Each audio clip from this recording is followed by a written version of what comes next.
আসসালামু আলাইকুম ওয়া রাহমাতুল্লাহি ওয়া বারাকাতুহু। যে যেখান থেকে ভিডিওটি দেখতেছেন সবাইকে জানাই মনের অন্তঃস্থল থেকে ভালোবাসা ও অভিনন্দন।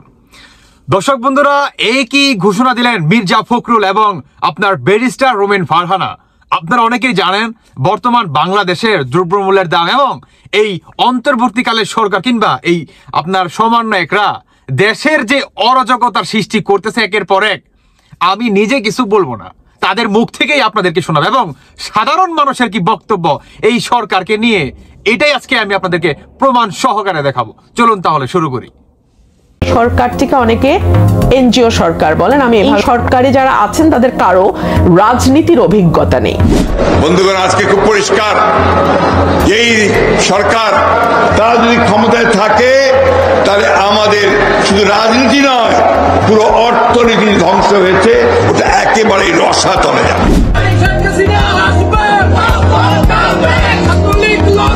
মন থেকে আসলে এই রাজনীতিটাকে নিতে পারি না, নিজের বিবেক সায় দেন। আগে সরকার চাই হে কোনো জায়গায় আমাকে খারাপ কাম করে না। আমি লীগের কোনো ছাত্রলীগ থাকবো না। কাওয়ার ঘরে ভাত খাইয়া হয়েছে, ওরা তো বাংলাদেশের নাগরিক, ওরা তো কি রোহিঙ্গা। মুজিবের মেয়ে শেখ হাসিনা, উনারই দরকার। দেশ চালাইলে উনাই চালাই পারবো, অন্য কেউ চালাই পারবো না। দেশ স্বাধীন তো সরকারের হয়েছে লাভ, আমাদের তো হয় না, সাধারণ জনগণের তো হয় নাই। সাধারণ জনগণের যদি হইতো তাহলে আজকে আমরা এত ভোগান্তিত হইতাম না। কিসের সরকার? এখন কোন সরকার আছে? 500 টাকা বাজারে লয়ে গেলে 5 কেজি চাল কিনলে বাজারের টাকা থাকে না। আগে সরকার ছিল, ভালোই ছিল, এখন আমরা হাসিনারে চাই। এখন তো দেশের অবস্থা এই যে খারাপ, অনেক বেলা খাই, এক বেলা না খাই থাকি আমরা। আপনি সব কিছু দাম বাড়তি, মাছ আমরা খাইবেন করতে। আপনি 500 টাকা ইনকাম করছেন, 500 টাকা বাজার যান, 3 পদের তরকারি কিনলে 500 টাকা শেষ। নুন দিয়ে ভাত খাইতে খাইতে পোলাফান আর খাইতারে না। মানে আজকে কই ডিমান্ড মুখ করেন না, তো মাছান মুখ করেন না, তাই কি তাহলে কি খাবি? কয় কি শিখাবি না, বইয়া থাম জুত করিয়া। তার আমার মতোর গরিব মাসে কি খাইয়া বাঁচবো? আমাকে খাওয়ানো কষ্ট, কামে কষ্ট, সব দিক দিয়ে তো কষ্ট। আগে তো একটু ভালোই ছিলাম ভালো, যেটা মিথ্যা কথা বলবো না, ভালোই ছিলাম। মূল্য কিনলাম 40 টাকা, পেঁয়াজ হলো 160 টাকা, কাঁচা মরিচ তো এখনো মনে করো 260 টাকা। তো এখন এভাবে দেশ চলবে কিভাবে সংসার চলবে? আমার তো ইনকাম নাই, রিক্সা চলে পাই রোজ 300-400 টাকা দিয়ে সংসার চলে, বাসা ভাড়া বাড়তি। বর্তমান জিনিসপত্রের দাম অনেক, মানুষ চলতে খুব কষ্ট হইতেছে। এটা একটা সহানুভূতি করলে, বাজার শ্রেণীটা ভেঙে দিতে পারলে এই সরকারের জন্য উপকার হইতো। সরকার এই শুল্ক কমায়, ওই শুল্ক কমায়, তারপর জিনিসের দাম কমে না। এর ভিতরে ইচ্ছে কোনো কাজ আছে? আলু কেজি 70 টাকা গেছে বর্তমান বাজারে, তো মানুষ কয় টাকা ইনকাম করে এত দাম দিল? এই সরকার এমন কিছু করে যাক সারা জীবন তাদের যেন সংরক্ষণে আমলে থাকে। এটা কোনো গুরুত্ব নাই। আওয়ামী লীগ সরকারে থাকা অবস্থার কি এইগুলো আসলো না, এটা আমরা দেখিও নাই। আওয়ামী লীগ যে সময় আসল আর কি ওই সময় চলছে ভালো। আপনার বর্তমানে যে সময় গদি ছেড়ে দিছে, এই দাঁড়িয়ে ধরে আপনার বহুত ডাকাতি চিন্তায় হয়। আমার থেকে গাড়ি লয়া গেছে, এখান থেকে একটা পেসেঞ্জার লয়া গেলে ওই নতুন রাস্তা লয়া যায় বা টেগুরে লয়া যায়, 2-3 জন মানুষ খারাই মনে আপনার চাকু মাকু টাকা মাইছে, টাকা পয়সা লয়া যায়। ধরুন আপনার গাড়িও চলে আর কি অনেক শান্তি পাওয়া যায় না আর কি, মানুষ মাল কিনেও শান্তি পাওয়া যায় না। ওই জায়গায় যা শান্তি পায় না, যেন ব্যবসায়ীগুলো শান্তি পাওয়া যায় না। চিন্তা টাকা লওয়া যায় আর কি, কায়দা করে টাকা টোকা লওয়া যায় আর কি। না জীবনের কোনো পরিবর্তন, আর প্রশাসনও আপনার ওই জায়গায় কমই থাকে ওই জায়গায় বর্তমান। দেশের পরিস্থিতি ভয়াবহ অবস্থা। দলীয় সরকার ছিল, একটা নিয়ন্ত্রণ ছিল, এখন অন্তর্ভুক্ত সরকার সেই নিয়ন্ত্রণ করতে পারতেছে না। ফখরুদ্দিনের আমল মানুষ বসিনা টান করে চলছে, লাগাম টাইনা রাখছে। এখন এই সরকার লাগাম টাইনা রাখতে পারতেছে না। লাগামের যদি নিয়ন্ত্রণ ঠিক রাখতে পারতো তাহলে দেশের জনগণ এত বড় ভয়াবহ অবস্থায় পড়তো না। কারণ সন্ধ্যা হওয়ার আগে বাসায় যাওয়ার চিন্তা করে, আর আগে তো রাত বেরো চলতো, মানুষ চিন্তা করতো না। রিক্সাওয়ালারা কইতো ভাই আজ চল। দীর্ঘ 15 বছর শেখ হাসিনা রাষ্ট্র চালাই গেছে, আমরা তো নিশ্চিন্তা ঘুমাইছি, আমাদের কেউ ডাকও দেয় নাই। এখন তো গড়তে বাড়িলে চিন্তা ভাবনা করে বাইরে তো হয়।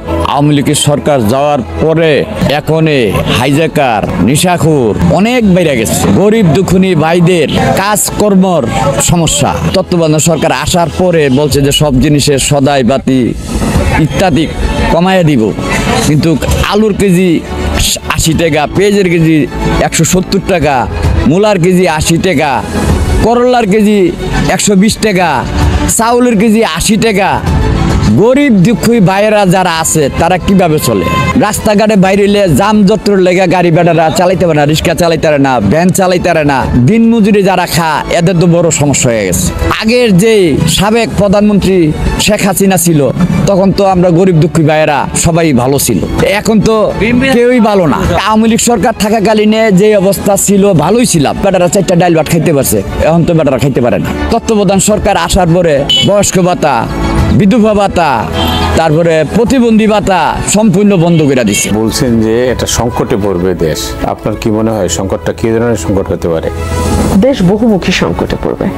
কেন বলছি, অনেকগুলো ছোট ছোট ইস্যু প্রতিদিন চারদিকে হচ্ছে এবং এগুলো জনজীবনকে না বিপর্যস্ত করছে। এগুলো কিন্তু কোনোটি নিষ্পত্তি হয়ে যায়নি, কোনোটি থেমে যায়নি, হচ্ছে হয়তো কিছুটা আশ্বস্ত হয়ে ঘরে ফিরছে, আবারও তারা পথে নামছে, অর্থাৎ এক ধরনের অস্থিরতা। এবং যেহেতু এই সরকারটিকে অনেকে এনজিও সরকার বলেন, আমি এভাবে বলতে চাই না, কিন্তু এটুকু তো আপনারা সবাই স্বীকার করবেন যে এই সরকারে যারা আছেন তাদের কারো রাজনীতির অভিজ্ঞতা নেই। রাজনীতির অভিজ্ঞতা থাকলে যেটা হয়, পরিস্থিতি সামলানোর, হ্যান্ডেল করবার একটা অভিজ্ঞতা অনেক আগে থেকেই তৈরি হতে থাকে এবং সেটা আসলে কয়েকবার যদি কোনো দল রাষ্ট্র পরিচালনার দায়িত্বে যায় তাদের মধ্যে সেই অভিজ্ঞতাগুলো অনেক বেশি থাকে এবং তারা পরিস্থিতিকে অনেক সহজভাবে হ্যান্ডেল করতে পারে। বিকজ একটা অস্থিতিশীল এবং আনসার্টেন পরিবেশ, অনিশ্চয়তার মধ্যে দেশি বিনিয়োগ বিদেশি বিনিয়োগ কোনোটাই হবে না। মানে সরকারের মধ্যে যে উপদেষ্টারা আছেন তাদের সকলেরই কিন্তু এরকম রাজনৈতিক পরিস্থিতি এবং দেশ সামলানোর অভিজ্ঞতা নেই, বা অভিজ্ঞতা থাকলেও সেই অভিজ্ঞতার মধ্যে আরো যে সমস্ত স্ট্রেংথ একটা সরকারের থাকার দরকার সেটা এই মুহূর্তে এই সরকারের নাই। সবচেয়ে বড় যে সমস্যাটার জায়গা সেটা হচ্ছে ফ্যাসিবাদের পতনের পর ফ্যাসিবাদী ব্যবস্থা তো চলে যায়নি, আমাদের মননের মধ্যে যে ফ্যাসিবাদ গেড়ে বসে আছে সেটাও কিন্তু অত সহজে দূর হয়ে যাচ্ছে না। আচ্ছা শুনেন, আর দেখতে হবে না, আপনারা তো অনেকেই শুনলেন, সবার কথাই শুনলেন। বর্তমান এই উপদেষ্টা এবং অন্তর্বর্তীকালে সরকারকে নিয়ে আপনার রাজনীতিবিদ থেকে শুরু করে সাধারণ জনগণ থেকে শুরু করে আপনার একদম বাজারের সবকিছুই দেখাইলাম, আর তো কিছু বাকি নাই। এই হচ্ছে বাংলাদেশের পরিস্থিতি, বুঝতে পারছেন? এই অন্তর্বর্তীকালে সরকারের শেষ পরিণতি যে কি হয় বলা যাচ্ছে না। শুধু এটাই না, তারা বর্তমান আপনার নিজেরা দল গঠন করে আওয়ামী লীগকে বাদ দিয়ে তারা নির্বাচনে আসতে চায়। শুধু এটাই না, তারা দ্রব্যমূল্যের দাম কমাবে না, কিংবা সাধারণ জনগণের দিকে তারা তাকাবে না, তারা দেশের দিকে তাকাবে না। তারা বর্তমান লুটপাটে মনে করেন ব্যস্ত হয়ে গেছে। আমি নেক্সট ভিডিওতে আমি আপনাদেরকে দেখাবো যে কিভাবে আপনার গাড়ি থামিয়ে গাড়ির গ্লাস ভাঙে এবং চাঁদাবাজি করে প্রমাণ সহকারে আমি আপনাদেরকে দেখাবো। আরে ভাই, তারা বর্তমান এই যে এক একটা সিন্ডিকেট এগুলা কারা করছে?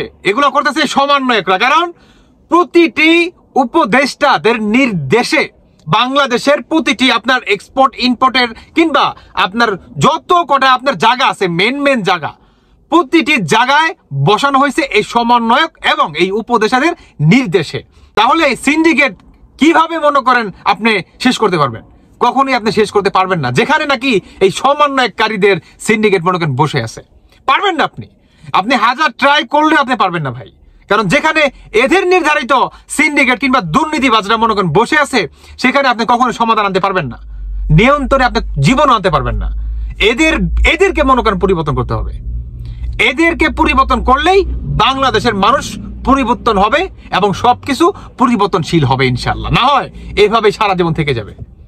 দর্শক বন্ধুরা, বাকিটা আপনাদের ব্যক্তিগত মতামত অবশ্যই জানিয়ে যাবেন। ধন্যবাদ সবাইকে। আল্লাহ হাফেজ, আসসালামু আলাইকুম।